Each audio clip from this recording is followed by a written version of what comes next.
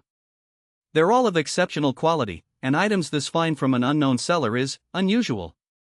"I have access to a source," Liang Chen answered, carefully constructed truth. "I can provide multiple items of similar or higher quality regularly.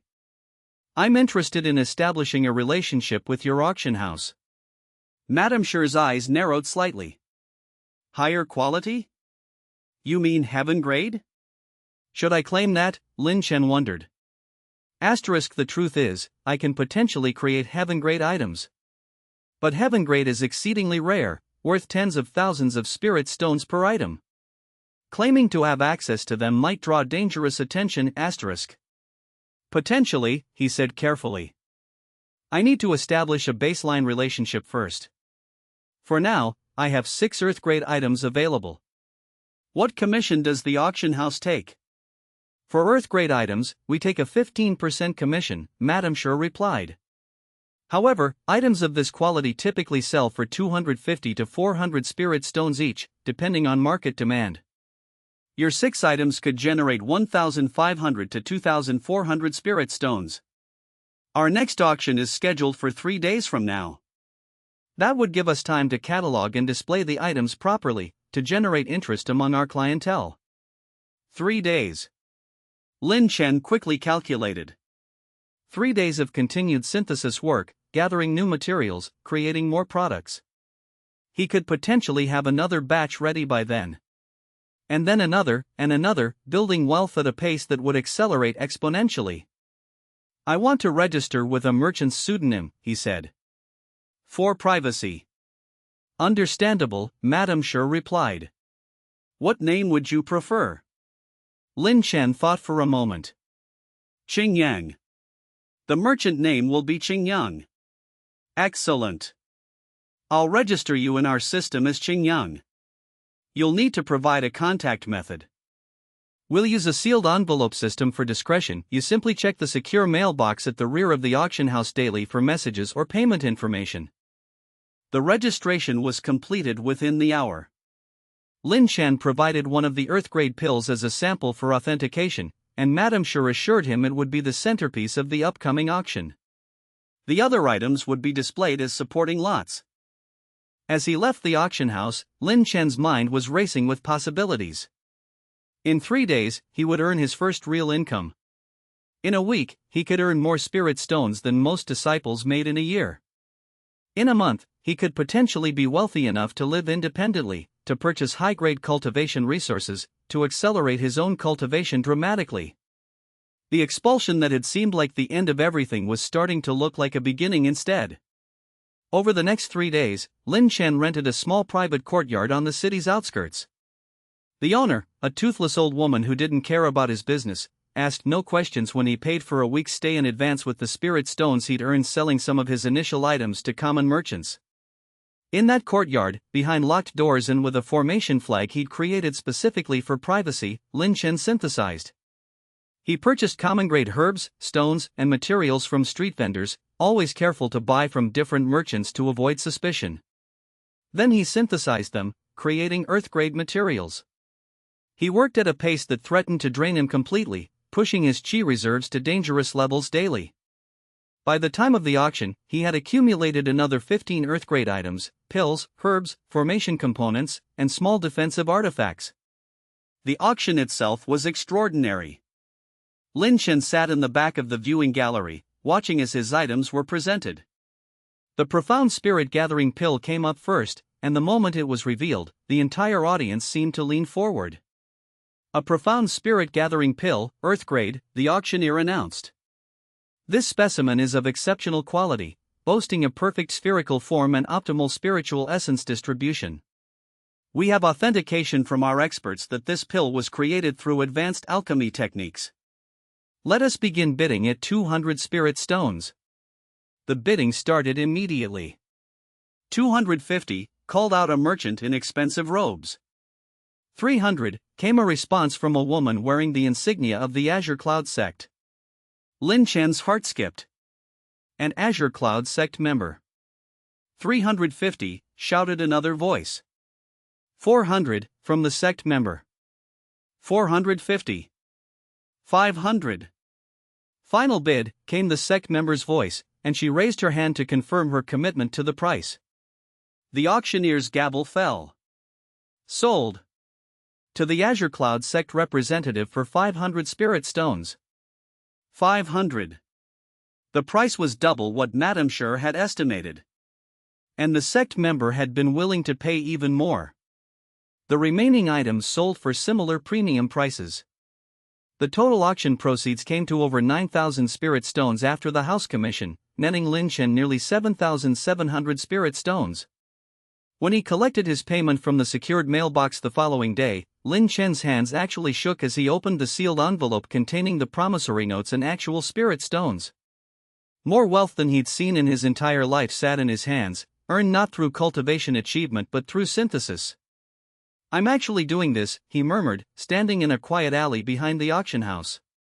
"I'm actually going to make it." But his elation was interrupted by a troubling thought. The sect member who'd purchased his pill at such a high price. The Azure Cloud sect didn't typically attend auctions for simple earth-grade pills, they had their own alchemists. The high price, the competition, the attention. It suggested that his pills were attracting notice. Dangerous notice. That evening, as he returned to his rented courtyard to plan his next synthesis cycle, he didn't notice the figure watching him from the shadows. A young man with distinctive features, tall, well-dressed, carrying himself with the confidence of someone of high standing. Zhou Wei stood in the darkness, his mind working through a puzzle. He'd attended the auction on behalf of the sect, tasked with acquiring high-grade pills and materials. When that earth-grade pill had appeared, he'd felt something unusual, a quality that shouldn't be possible, a kind of perfection that no alchemist he knew could achieve. And the seller was unknown. Anonymous. Registering under a merchant's pseudonym. Interesting, Zhou Wei thought. Asterisk, a mysterious merchant producing earth-grade pills. The sect master would definitely want to know about this asterisk. But first, he would investigate. First, he would find out who this Qingyang really was. And if his suspicions proved correct, well, then perhaps there would be an opportunity for gain. Over the following weeks, Liang Chen's wealth and power grew at an exponential rate. He purchased a modest house in the cultivation district of Misty Cloud City, a place where cultivators lived and trained. The house wasn't luxurious, but it was safe and private. He established a cultivation chamber where he worked daily, synthesizing materials he gathered from the city's markets. His initial investment strategy was simple: buy trash and common-grade materials, synthesize them into earth-grade items, and sell them through the auction house. His profit margins were enormous. He could purchase common-grade herbs for 2 to 5 spirit stones each, combine 2 of them into an earth-grade item worth 300 to 400 spirit stones, and pocket the difference. But wealth alone wasn't his goal. Cultivation was. With his accumulated funds, he purchased high-grade cultivation manuals from the Misty Cloud sect's public library. He bought healing pills, chitonifying pills, and other resources that accelerated cultivation. He also purchased rare materials items specifically designed to assist in breaking through cultivation realms. The Qi condensation realm was divided into 9 ranks. Liang Chen had begun at rank 2, one of the weakest among disciples. But with high-quality materials and dedicated training, advancement was possible. 2 weeks into his new life as a wandering merchant, he achieved Qi condensation rank 3. 2 weeks after that, rank 4. The acceleration was remarkable. He was advancing at a pace that would normally take a dedicated sect disciple years. By the time 2 months had passed, Liang Chen had reached Qi condensation rank 7. He'd attended 4 more auctions, each time selling batches of his synthesized items. The prices had actually risen slightly with each auction, as buyers recognized the consistent quality and began competing for his goods. The auction house had suggested that he might want to consign some heaven-grade items if he had access to them. The market was desperate for high-grade materials, and the profits could be extraordinary. Liang Chen had been tempted but cautious. Heaven-grade items were rare enough that selling even one would draw tremendous attention. He was still relatively unknown, still flying below the radar. He wanted to maintain that obscurity. And then, in the middle of his meditation one evening, an unexpected visitor arrived at his door. Liang Chen sensed the person outside through the formation flag he'd installed on the perimeter, a cultivator of significant power, at least golden core realm, which was 3 full realms above where he currently stood. Automatically, his hand went to the defensive artifact he kept at his belt, one of his synthesized pieces, combining 2 broken talismans into a single powerful ward. He opened the door cautiously, peering out into the evening light. The figure before him was middle-aged, with sharp features and keen eyes. He wore robes that marked him as an official member of the Alchemist Guild, the 3rd-tier badge of a guild elder. Liang Chen, the man said, his voice carrying the weight of authority. I am Elder Feng, representative of the Alchemist Guild's regional chapter. I believe we should speak about your recent activities. Liang Chen's blood ran cold. This was exactly what he'd been worried about. I don't know who you are, he said carefully. And I'm not aware of any activities that would concern the Alchemist Guild. Indeed? Then perhaps the pills being sold under the merchant named Xianxia at the Misty Cloud auction house are produced by someone else? Elder Fang's smile was cold. The Alchemist Guild maintains records of all high-grade alchemical products in our region. We've traced the earth-grade pills to you. The techniques used are extraordinary, impossible, I would say. We're very interested in understanding how you're achieving such quality. This is bad, Liang Chen thought urgently. Asterisk he knows. Or at least, he suspects.